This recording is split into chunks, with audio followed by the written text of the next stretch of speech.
What's up, everybody? Hope you guys are having a good quarantine. With me today, I got my buddy Colin. If you don't know who Colin is, he is part of a production team who's been releasing a lot of these. What would you call them? What would you describe your videos as? I'd say like fan films, but then we also do kind of commercial work for different clothing and costume companies too. Yeah, So yeah, it definitely. varies. Yeah. So you guys are. Our show is huge fans of Power Rangers, and you guys created this. Was it a prequel? Would you say it's a prequel? It's first Ninja, right? It's a prequel to Yeah, Ninja so Storm. it's a Ninja Storm prequel, but we also tie in like the Alien Rangers, and we're doing a crossover with Ninja Steel in our new series, and we're kind of uniting all the different Ninja Rangers that have never been united before in Power Rangers, at least. Okay. How far into the Power Ranger mythos did you go into to kind of create the story? I read every single Wikipedia page for every single season. I did my research because as a Ranger fan, I think you can relate where we love the crossovers, we love the Mm-hmm. homages to different seasons, even just like crossover characters popping in different Ranger seasons are just the best. So I always thought it'd be interesting to discover more about the elementals in Ninja Storm, the Wind Ninja Academy, how it was formed, and where they even got their powers from. And Yeah. so it was never specifically stated in Ninja Storm that these were the first three Wind Rangers. So I thought, what if we tell the story of the first Wind Rangers and the Wind Ninja Academy and the Hmm. first Thunder Rangers? So that was where That's my brain was with it. And we kind of dive more into the elementals and like history of the Ninja Rangers, and then just a yes. little bit of Power Rangers usually at the end for the climax. Nice. I'm excited. I'm excited. Now, a lot of people will know you from your Arrowverse fan films with the Eobard stories, the Reverse Flash stories, which are really great. And dude, you guys must have spent so much time putting all these together. There, and I saw that you actually got the actor to, give some praise to the series as well. Tell me about what you took making those films and you brought to here that made it easier for you to kind of like because you guys seem to have made this faster and the production value has gone up. What did you take away from that you implemented into production in this film? That's a great question. I think we started out Reverse Flash with doing a show and kind of like asking for favors and getting people to come in. They weren't really into it. With our Power Ranger series, we have just this amazing cast and crew that's just really into it and they're happy to be there. So Yeah. one thing I learned is to surround yourself with people that really share your vision and believe in Hmm. your vision. Another thing is pacing. I learned a lot about pacing on RFO because you'll see in the first two episodes, it's a lot of story. It's a lot of like explaining why this is happening. And then four, five, six, and on hit, and it's more like story, story, action, story, story, action. So with Power Rangers, I try to do that. We're right when we are taking a step towards learning more, boom, something happens. You know, it's like I've learned a lot from RFO about that. And then Jackson Brooks, the character I play in First Ninja and Rise of the Ninja, he's much Hmm. more like lighthearted, and I was always really heavy as Eobard. Yeah, So I yeah. learned to kind of like put that part of me aside and kind of go with the light, goofy mentor thing. So it was a lot of experience, but at the same time, we just kind of weeded out the weak links and created our own team, and it's been Hmm. great ever since. How big was your production team as far as like did you have a close group of friends that you trusted to help bring this together, or did you enlist a bunch of other like experts like choreographers or Power Ranger experts, people that watch the series? Well, I think I'm the Power Rangers expert. I know way too much for a 29-year-old man, but it's all good. We had a really small team. We went up to Big Bear and Sean filmed. We did have a fight choreographer, and my buddy Ernie did audio, and then I write the scripts, and then we just kind of the actors come up and we knock out as much as we can a day, pick up Okay. shots the next day, and but yeah, we keep it real small just so we can be a little guerrilla filmmaking crew as Yeah. we go through the mountains. As far as the suits, the costumes, did you guys look toward to somebody else to help you put these together, or did you guys work on them yourselves? Yeah, one of the main things that won me over about doing something Ninja Storm related, one, it's my second favorite season. Number one being Dino Thunder, but two, I thought it'd be really cool to kind of like build this story and universe outside of the Ranger tights, and then Hmm. that led me to think, man, who wears cool uniforms? I'm thinking SPD, Ninja Storm, even Operation Overdrive, and Ninja Storm just stuck out to me because of the elements and the ninjas. So we went through acgcosplay.com, got my red Wind Ninja Academy suit, and honestly, I just kind of built the story around there. I was like, okay, I guess Jackson's making the school, and we'll do this. And then one thing led to another. We got Danny, who already had his yellow Ninja Storm suit and the Wind Ninja Academy, and then I Hmm. just sort of picked and choose who would be my next character to get it figured out. Obviously everything costs money, so Yeah. what makes the most sense? So we're doing like, I think we had like 3 Rangers in episode 1, then we have 2 new Rangers in episode 2, and we're just kind of branching and growing from there. But yeah, we definitely outsourced. I have no costume making skills at all, Uh-huh. but I definitely wanted a suit outside of the Ranger suit where, pretty Yeah. iconic, and I can still do some fight scenes and stuff. What would you say the hardest part of this whole thing was for you, putting this together? Scheduling is really tough because, it's all a passion project. So I can't go, hey, come here and I'll give you X amount of dollars. It's like, hey, are you free to come do this fan film, and I'll feed you? Hmm. So scheduling's tough. Um, I think on top of that, it's post production. Like you really got to find the right people to work with. We dealt with a lot of post production issues with this episode, which is why it's taken so long. But now we have this really great core group that I think will stay loyal and with us throughout the whole series. Yeah, yeah, perfect. You and Sean have worked together on multiple films now. Do you think that has helped you along the way, just be able to just bounce stuff off of each other, and kind of like he's able to just read your mind and kind of see what your vision is without you having to verbally say it? Yeah, we have a good system now where we just really trust each other. Like sometimes he can't see things the way I'm writing it, and sometimes I can't see things the way he's directing it. But I just trust him, and he trusts me. And I always, I write a script. I can't write exactly what I want to write because of limitations of budget and special effects and Yeah, numbers yeah. of people and stuff. But I send it to him for approval, and then once it's approved, as in like, okay, it's realistic, we can do this, because sometimes I just dream too big. But then Hmm. on the ride up to, LA or Big Bear or whatever, we go through the script and read it together and get on the same page. And even during filming, he'll just go, just trust me, I got this. And I'm like, okay, I do trust you. And 9 out of 10 times he totally saves the day and does understand what I was trying to do.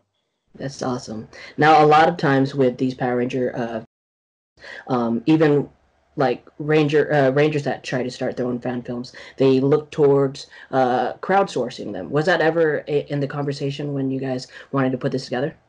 Yeah, our conversation was for Shattered Past, because what we wanted to do is have the fans pick what season we go to next, and the fans can put that money towards it, and then we can get that ranger or that item, blah blah. So it's kind of like the fans are driving the story. But then we had a bunch of great volunteers come through that had a bunch of ranger stuff. So we were like, okay, let's just work with what we got now, get our fan base up, and then launch it for like a super dope Draken episode or something. Yeah, yeah. And then when we started doing this one with William Schufelt from Ninja Steel, that was Hmm. the plan too. And then we decided, I think it'd be fair to get a full first episode out, see if people really dig it. And then we can go bigger and bigger, Megazord big on the next episode. So it's definitely in a conversation, but we see so many people doing crowdfunding right now. It just doesn't seem like a good time. But maybe Yeah, after we yeah. get our fan base out, then we'll probably launch something. But I've always liked the idea where, as Ranger fans, like let's ask you, if Sam and Landon and Shattered Pass could go to any season ever and have a full episode based on that season, what would you want? Ooh, that's a good one. I've always like one of my favorite seasons has always been Lost Galaxy. Okay. I love space. Space was a great launching point for Power Rangers, leading away from the Saban side, like the Zordon era. But Lost Galaxy was always cool to me because I always enjoyed those kind of space Voyager stories. Like they they used a lot of the Starship Trooper stuff, a lot of the Oh Starship yeah, the Trooper armor, uniforms. right? Yeah, yeah, and they used a lot of that, and like just I thought they were very, like really taking a chance on this series. So I love Lost Galaxy. I would love to hear a story about where the creation of those sabers. So that would have been a Exactly. cool story. Were you are you keeping up with the Boom Studio comics? Have you read all of the Shattered Grid stories and what they're doing over there at Boom Studios? I picked up like what's called trade back, the big thick one of like the first run of it all, Yeah, because I wanted because Shattered Past was based off of like a what if scenario for Shattered Grid. Like what yeah, if yeah. Draken wins and he's just going Hmm. around and it's Sam's job, the Omega Ranger, to go back and it's like either I try to get him to stay good Tommy or I kill him. And with all these Hmm. weapons I can teleport. So I read that and then otherwise it's just kind of been like hopping on Wikipedia's and reading it, but I'm pretty much caught up. I like knowing what's going on. Like the Solar Yeah, Rangers look dope. Like yeah, I don't like that they called the other Rangers Omega Rangers because it stole my hype. But yeah, it's yeah. okay. Yeah, I mean those suits are pretty cool, and then they had the suits displayed or the helmets displayed at cons, so that's Yeah, pretty cool. I think with Hyperforce, that the series they did there, and all these cool fan films coming out, your guys' film Unworthy, and he's doing over there at We the Geeks. A lot of it, I think it's giving a lot of the power back to the fans as far as yeah. what they want to see, and obviously the franchise is watching. The franchise is watching. If there is something that you wanted to depict to the franchise or you want to show to the franchise, what is one thing that you would have them change as far as their direction that they're going now under Hasbro? Are we talking comics TV, too? the everything, the whole franchise. Uh, Where do you want them to go in the long run now that they're under a new company? well, I'd like them to kind of branch out for Mighty Morphin. I think that it's a Mm-hmm. little Mighty Morphin overkill. I mean, for me, Mm-hmm. my favorite seasons are from like Ninja Storm to RPM. Like my Disney era is my favorite, and they Mm-hmm. have the licensing for all of that. So I'd like kind of like some bones thrown to the fans that aren't full Mighty Morphin. Yeah, yeah. Um, and I like you said, I know they're watching. We get likes on our pictures from Saban and Boom and even that Power Rangers Instagram has looked at my story when I've tagged Mm-hmm. them. So like, they see what we're doing. And Yeah. I think just imagine how happy it make fans if there's like one panel in a Boom Studios comic and it's like the Unworthy Rangers or something, just I know, one that'd be thing. crazy. And then we would just be like, okay, we're canon dope. That'd be so cool. So So that's the goal. That's the goal. You want to become your story to become canon. I'd really like Jackson to become canon because, Mhm. he's working. We have two real Rangers now in our series, and rest in peace, Pua, the Shane Clark from Yeah, Ninja yeah. Storm Red. But I think it'd be really cool if we just kind of bridge some of this fan stuff that won't hurt the show at all. It'll only like build depth to it, and then we can kind of like encompass all of these things that we're crossing over as fans. But I really like for something we did to become canon, or maybe even like the Omega Ranger to take off his helmet. Kind of looks like Sam in our show. That'd be That'd dope. be awesome. That'd be dope. Now, tell me about how William Shufeld came into play. How did you guys get in contact? What did you pitch to him that made him say, you know what, I want to be part of this. This is something amazing. I want to be part of this project.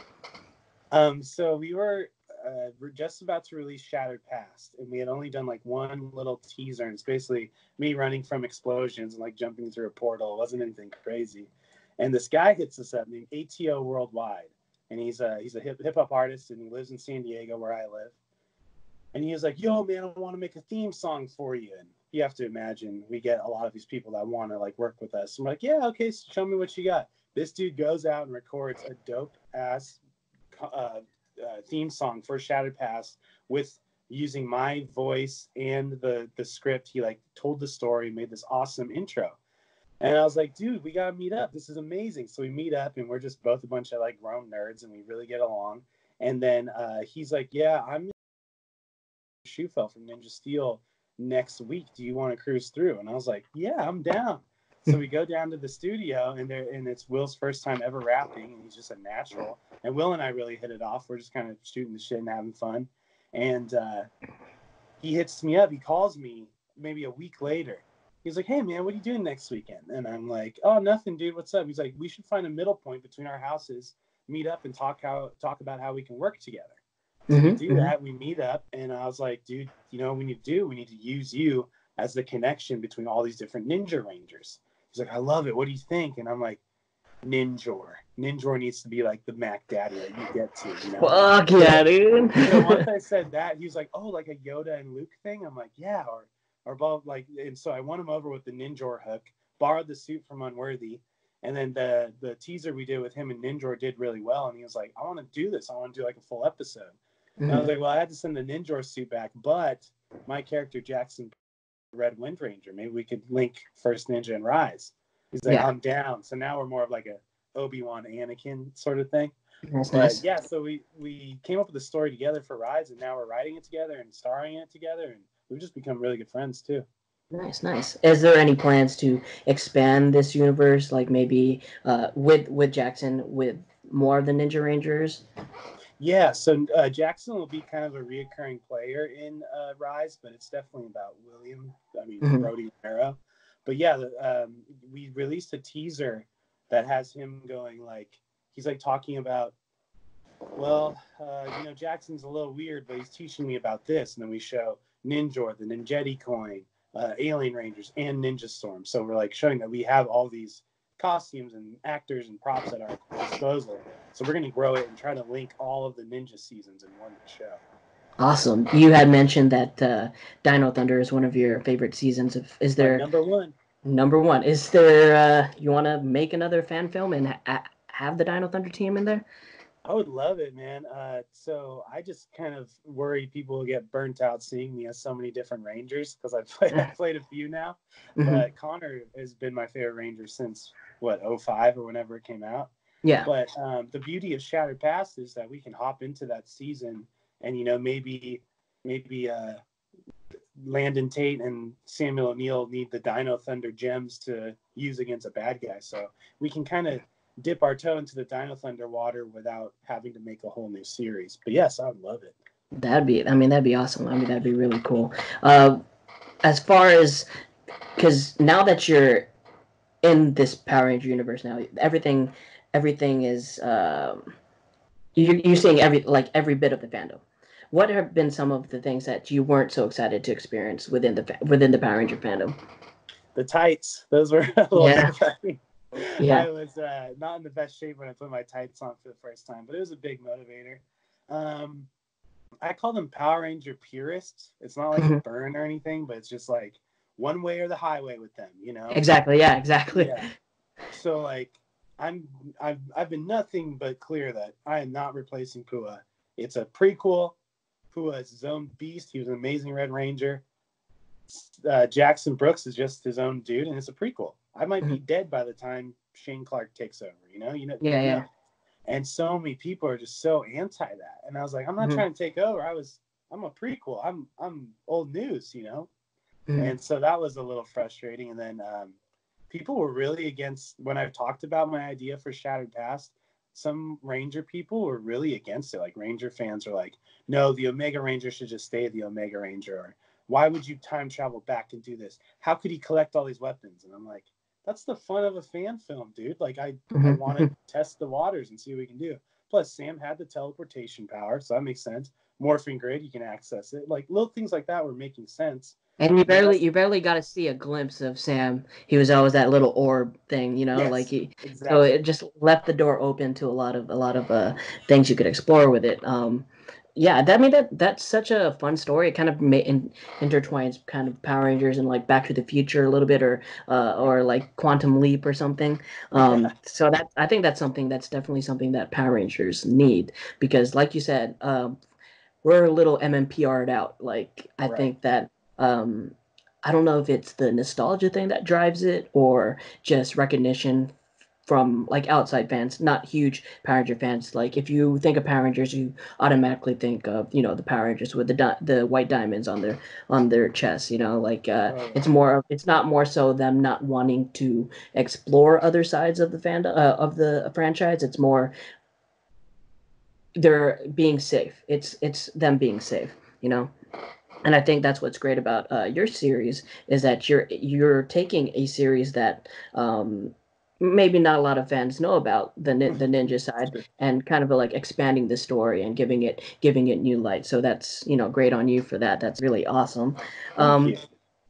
so I know times are kind of crazy, and the coronavirus is kind of like making everything all tougher to do, like interacting with other people or reaching out to other people to help collaborate with stuff.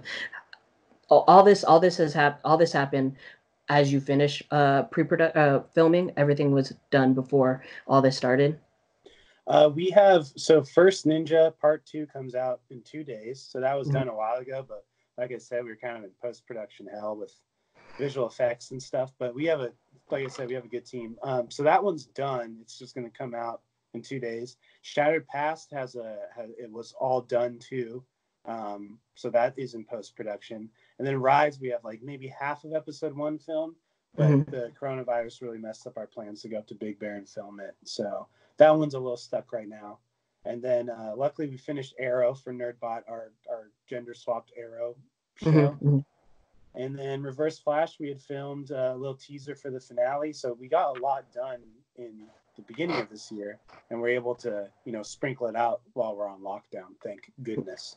Yeah. So now that you're in your house and trying to stay away from this virus, it gives you a lot more time for more writing, maybe writing more stories. Is there anything that you want to focus on now that you think that this is the perfect time for me to like collect all my creative energy and pop out all these fan films out?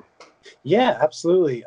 So Rise, I've done about a few different drafts and thinking that I was going to film what 2 days from now we're supposed to go up and film it. Now I'm thinking I'll go back and we've kind of acquired different props and costumes and actors and actresses and stuff. So I kind of want to retweak the script on that. But the main thing I've been working on is the Reverse Flash Origins finale because that's a really big one. We're going to take our longest time doing like filming it. So I've been Mhm. working on that, and then otherwise it's just trying to stay sane, trying to stay I positive, know. right? This is not Power Rangers, but you know that I'm a huge fan of Ninja Turtles. What's the plan Yeah. on that, man? What's the plan on getting the Ninja Turtles back on the screen? It's definitely been talked about. I'm still so down to be Casey Jones. I had a blast. We still have the suits and everything. Hmm. So the plan is basically to get Mike on board, who owns all the Ninja Turtle suits. Yeah, And yeah, then he's even getting a van and turning it into the Turtle van. So that'd be really cool. But I think that'll probably be our big return. But trust me, it's been discussed, and yeah, I would love it. And then I'd love yeah. like to bring Leo into Rise of the Ninja because he's a ninja. Let's just cross over, Dude, right? bring a Power Ranger Ninja Turtle crossover part two. Had Yeah, it in exactly. space. Well, All the dude, goodness. thank you so much for taking the time out of your busy schedule to speak with us about this film. So it comes out in 2 days on Friday, right? Yes. So First Ninja is our next release. After that will be Shattered Past, and then it'll probably be Rise of the Ninja once this all calms down. All right. I'll post those links down at the bottom because this will be airing on Saturday, so it should be out by then, and you can watch the full thing there. Colin, thank you so much for stopping by. Thank you. I hope you stay safe and healthy, and you have a good day. My pleasure, man. Thank you so much for having me, and keep in touch. You're the best.